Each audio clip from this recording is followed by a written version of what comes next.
dar continuidade, então.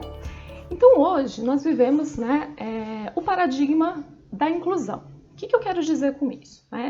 Que por muito tempo as pessoas com deficiência, elas tiveram seus direitos negados, né, por serem pessoas com deficiência, né? E hoje a gente tem um movimento que começou lá na década de 90, que foi estabelecido em 1994 com a Declaração de Salamanca, que começou a discutir que, independente das diferenças, porque todos nós somos diferentes e temos muitas diferenças, todos nós devemos ter os mesmos direitos. Ou seja, né, o direito de estudar, o direito de aprender, de viver em sociedade e ir a diferentes lugares, vir, trabalhar, ter lazer, enfim, a tudo. Então, quando começa essa discussão, e essa discussão não é só no Brasil, ela é uma discussão mundial, né? O Brasil ele se torna signatário, né, dessa declaração e começa a pensar numa reformulação das nossas escolas, do nosso sistema educacional, para garantir esse direito às pessoas que até então estavam em instituições especializadas, certo? Então, esses alunos que até então estavam lá nas instituições, eles passam a ter o direito de ir para a escola comum, para a escola regular. E aí a gente tem, no início dos anos 2000, né, um boom de matrículas no ensino regular, onde essas pessoas saíram da instituição, vieram para a escola.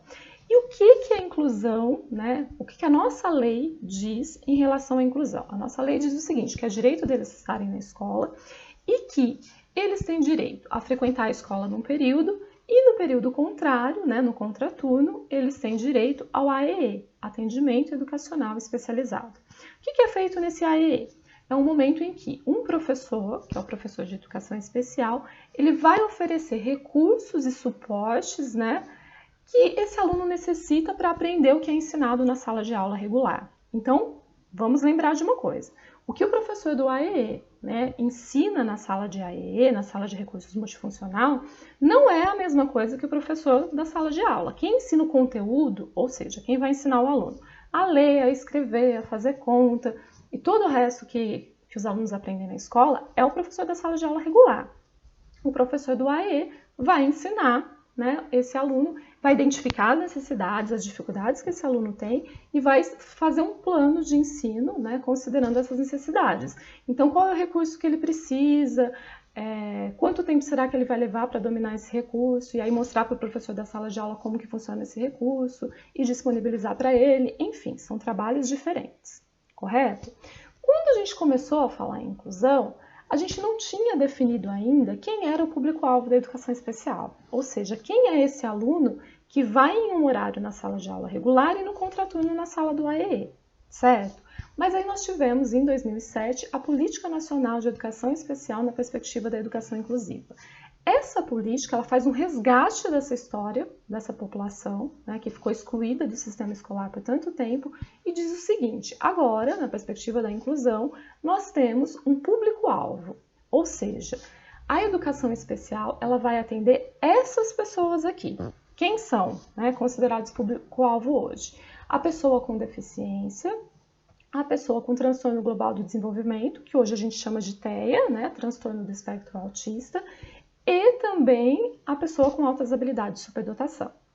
Quando eu falo pessoa com deficiência, está incluído a pessoa com deficiência auditiva ou surdez, né? Então, esse nosso aluno surdo, que é o foco aqui do nosso minicurso, ele está considerado nessa população.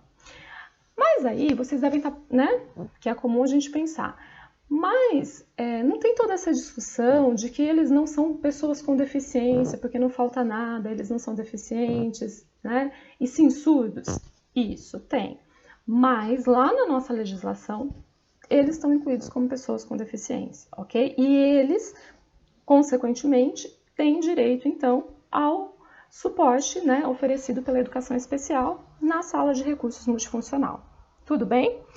Então, quando a gente fala de inclusão e a gente pensa no nosso aluno surdo, a gente sabe que eles têm alguns direitos. Um deles é esse, é de estar na sala de aula regular e de frequentar o AEE. Mas, além disso, nós tivemos em 2002 o reconhecimento da Libras como uma língua oficial do Brasil. Então, desde então, a Libras, ela passou oficialmente a ser reconhecida como uma língua. Porque até então as pessoas elas acreditavam assim, são gestos que as pessoas fazem, não dá para falar, para comunicar tudo com as outras pessoas, são alguns gestos, palavras concretas que podem ser traduzidas para Libras, e tudo isso é mito, tudo isso é mentira. Na verdade, a Libras é sim uma língua estabelecida, que tem gramática, e que você pode se comunicar sobre tudo, sobre qualquer coisa em Libras, ok? Então isso está reconhecido na nossa lei desde 2002. Quando chega em 2005, a gente sabe que o MEC ele disse o seguinte, que além da Libras ser reconhecida, ela passou a se tornar obrigatória nos currículos de alguns cursos, né? Que cursos são esses? Pedagogia, licenciaturas. Então, desde então, as pessoas que se formam, né, pedagogos ou professores em alguma área, têm um componente, uma disciplina de Libras. É suficiente para a gente aprender e sair fluente em Libras? Não, mas é uma base, né? É para você saber que aquilo existe, mais ou menos como ela se configura, quem a utiliza, e aí você poder buscar mais informações e fazer um curso mais completo para se comunicar com o seu aluno depois, ok? Então é isso que nós temos. E desde então, a gente tem todo um movimento, em especial da pessoa surda, o movimento dos surdos, que defende que o surdo ele precisa sim dessa língua, que essa é a língua natural, a primeira língua deles, e que o português, né, a língua portuguesa, seria a segunda língua deles, mas que eles não vão falar, ou seja, eles não vão desenvolver a linguagem oral para utilizar a língua portuguesa. A língua portuguesa para eles vai acontecer por meio da linguagem escrita. Então, eles vão aprender a ler e escrever em língua portuguesa, mas a comunicação deles é por meio da Libras. Certo? E aí, a partir disso, a gente tem uma discussão, né, bastante acirrada de que como a gente faz a educação dessa pessoa, né, desse aluno surdo. Então, a gente sabe assim, eles têm o direito de estar na escola regular, a Libras está reconhecida e ainda lá, se a gente pegar, né, a nossa legislação, ela pontua como indicação para a educação dessa pessoa surda o bilinguismo. O que é o bilinguismo? É essa pessoa surda, né, ter como língua 1, a língua natural, a Libras, e como língua 2, a língua portuguesa, mas no caso, na modalidade escrita. É isso. Como que isso se configura em sala de aula? Hoje nós temos também a garantia de que essa pessoa, quando está incluída numa sala de aula regular, ela tem direito a um intérprete de Libras. Então, o professor ele dá a aula e a pessoa surda tem um intérprete que vai interpretando tudo que o professor fala para ela. Ótimo, é isso que está lá. Mas aí, quando a gente vai para a realidade da sala de aula, a gente começa a perceber alguns entraves. Um deles lembra que eu comentei com vocês anteriormente de que muitas vezes esse aluno ele foi diagnosticado tardiamente com surdez, então ele não tinha comunicação nenhuma. Então ele está começando a desenvolver a comunicação em Libras, mas ao mesmo tempo ele já está na escola. Ele está se alfabetizando, ele tem que aprender o conteúdo curricular. Quer dizer, são processos concomitantes, diferente da pessoa ouvinte, que ela já tem uma linguagem estabelecida, a linguagem oral, e aí ela utiliza essa linguagem para aprender o conteúdo curricular. Muitas vezes o surdo, ele vive os dois processos ao mesmo tempo, e nós, professores, temos que considerar isso nas nossas aulas. Então, muitas vezes, tem palavras que parecem simples e óbvias, mas que ele não tem acesso. Não faz parte do repertório, não faz parte do vocabulário dele. E sem entender, né, essa palavra, sem acesso a essa informação, isso vai barrar o processo de ensino-aprendizagem dele. Então, eu tenho que considerar tudo isso na hora de dar aula. A gente tem que pensar no aluno que chega também na nossa sala de aula sem uma comunicação estabelecida. Ele ainda não domina Libras e ele não tem linguagem oral. O que eu tenho que fazer primeiro? Estabelecer uma comunicação com ele. Porque sem estabelecer uma comunicação, eu não vou conseguir ensinar. Né? Não existe processo de ensino-aprendizagem. Então, o ponto-chave para a gente ensinar o nosso aluno é estabelecer comunicação, é conseguir se comunicar com ele. O que nós temos hoje? Então, quando esse aluno vai para a escola regular, ele é incluído, né, numa escola comum, e aí num horário ele vai para a sala de aula regular e no contraturno ele vai para o AE, o que a nossa legislação diz? Que ele tem direito a um intérprete e que na sala do AE ele vai aprender Libras. Isso muitas vezes acontece, Mas aí a comunidade surda ela começou a contestar isso, que na verdade esse aluno ele não está incluído ali. Porque se ninguém sabe Libras, se ninguém se comunica com ele não está, né, socializando ali, ele não está de fato incluído ali. Por isso, então, o melhor seria que ele fosse para uma escola de educação de surdos, uma escola para surdos.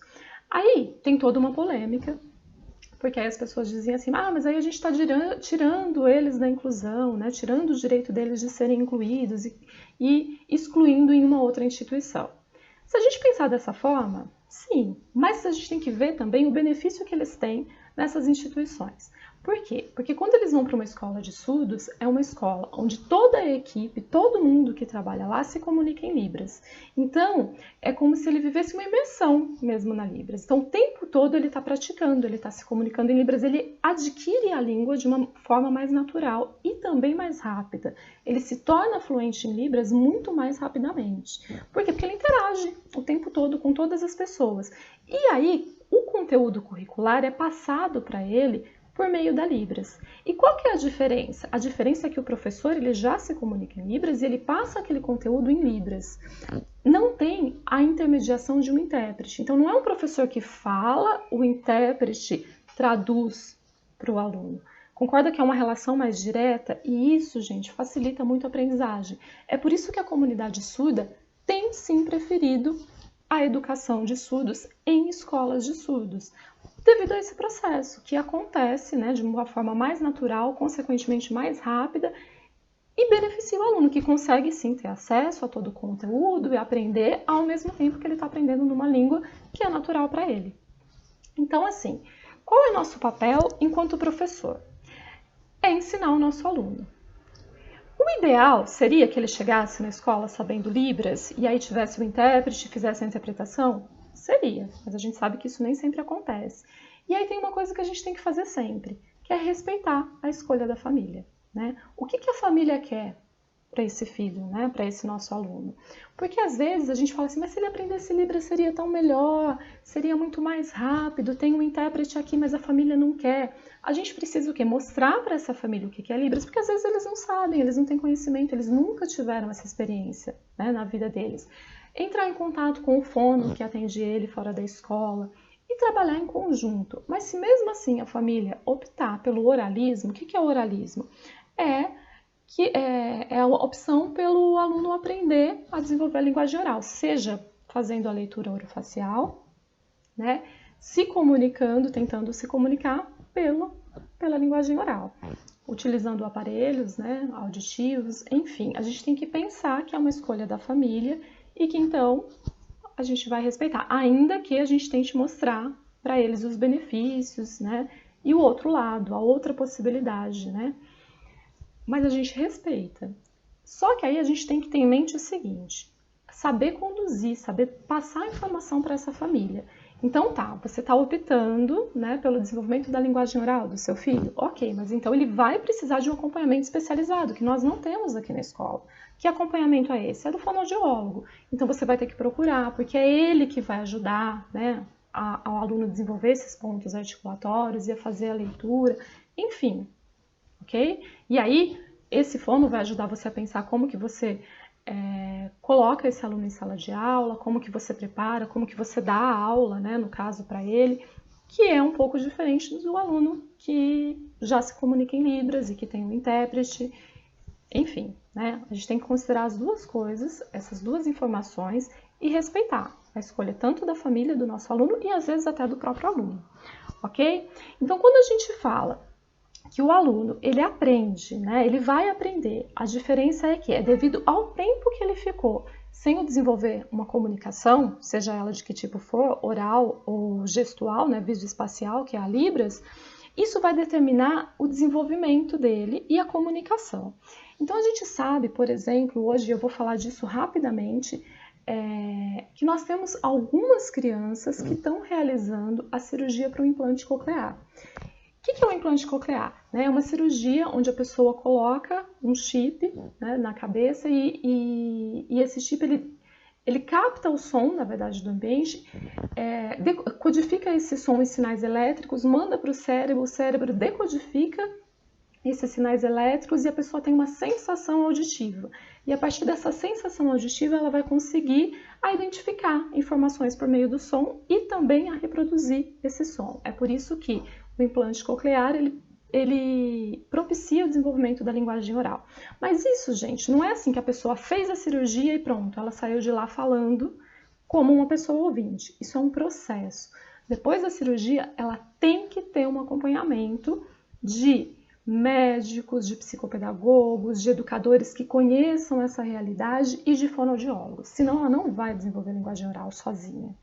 E aí, muitas vezes, quando esse aluno surdo chega na escola e a família diz assim, ele fez implante coclear, os professores agem como se ele fosse ouvinte, e ele não é. Por quê? Lembra que eu falei que quando o surdo chega na sala de aula, ele está vivendo os dois processos ao mesmo tempo que ele amplia o vocabulário, né, aprende uma linguagem, uma forma de comunicação, ele já está tendo acesso ao conteúdo? É a mesma coisa com o aluno que tem implante coclear. Então, ao mesmo tempo em que ele está aprendendo a identificar os sons, né, e a reproduzi-los, ele está também aprendendo os conteúdos na escola, ler, escrever, fazer conta e tudo que a gente sabe que ele tem. É diferente, então, de um ouvinte? Com certeza. É assim, gente, nunca a gente vai poder comparar o processo de ensino-aprendizagem, porque é diferente, eles vivem momentos, eles têm experiências de vidas diferentes e que precisam ser consideradas nesse processo de ensino-aprendizagem. E aí eu só faço mais uma ressalva, o implante coclear ele não é indicado para todas as pessoas com surdez, tá? É só para surdez bilateral, profunda, e aí é o médico que vai fazer uma avaliação, tem toda uma equipe que vai ver se ele está apto ou não a fazer um implante, a família também tem que estar apta para ajudar esse aluno depois, e ele precisa ter acesso a esses profissionais depois que ele realizar a cirurgia, porque senão de nada adianta. Vou deixar para vocês um link no final aí, para quem tiver mais interesse sobre esse assunto. Tudo bem? E lembrando o seguinte, não é porque a pessoa fez implante coclear que ela não pode aprender a se comunicar em Libras. Ela deve, né? Uma coisa não exclui a outra. Digamos que ela pode fazer essa opção como qualquer outra pessoa, como qualquer outro aluno surdo. Então eu não quero focar aqui nesse embate. Se Libras é melhor, se oralidade é melhor. A gente sabe que a família, ela tem o direito, porque afinal é o filho, né, ideal, que eles planejaram e que às vezes eles levam tempo para lidar com a realidade. E a gente tem que respeitar isso, ainda que mostrar para eles, né, o que pode ser melhor para esse aluno. Tudo bem até aqui? Alguma dúvida? Agora vou começar a falar para vocês um pouquinho mais sobre esse trabalho mesmo na sala de aula, né, sobre a prática pedagógica em sala de aula. Agora que a gente já sabe quem é o nosso aluno surdo e o que a nossa lei diz que ele tem direito, né? A essas duas formas de educação, a inclusão ou o que hoje a comunidade surda tem lutado, né, como a melhor opção para eles, que seria essa educação bilíngue na escola bilíngue e não na escola regular. Tudo bem?